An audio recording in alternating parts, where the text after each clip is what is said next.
নমস্কার, বাংলা টাইমস নিউজে আপনাদের স্বাগত। ঘাটালের সাংসদ দেবের উদ্যোগে প্রথমে শুকনো খাবার দেওয়া শুরু হলেও এখন রান্না করা খাবার প্লাবিত এলাকায় মানুষের কাছে পৌঁছে দেওয়ার কাজ শুরু হয়েছে। এই বিষয়ে সাংসদ পরিবারের সদস্য মিলন জানা বলেন, ঘাটাল পৌরসভার এলাকার ৯, ১০, ১১ ও ১২ নম্বর ওয়ার্ড এলাকা প্লাবিত। প্রথমে দেবের উদ্যোগে শুকনো খাবার দেওয়া হলেও এখন রান্না করা খাবার দেওয়ার উদ্যোগ নেওয়া হয়েছে। দুধের বাদ আশ্রমে রান্না হচ্ছে, ২৫০০ মানুষকে রান্না করা খাবার দেওয়া হবে।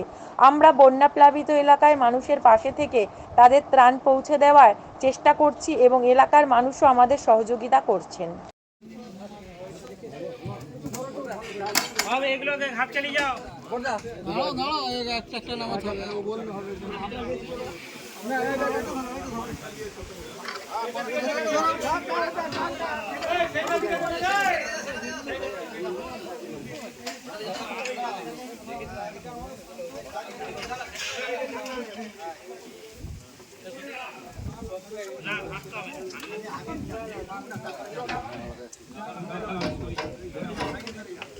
একটা কাতে অসুখ আর একটা সোজা করবে হয়ে যাবে কাতে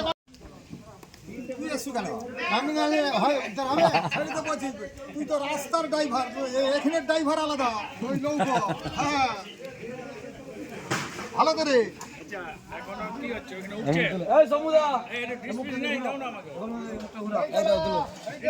এদিকে মুখটা ঘুরাও, বললাম না এদিকে মুখটা ঘুরাও। ও পাশে কংগ্রেস দা আছে কংগ্রেস দা মানে সেখান থেকে ঠিকাটা আসতে 1 ঘন্টা লাগে আমাদের অনেকক্ষণ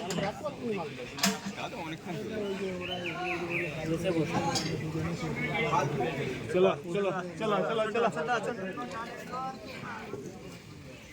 আমাদের রাস্তাটা বিলি গেছে।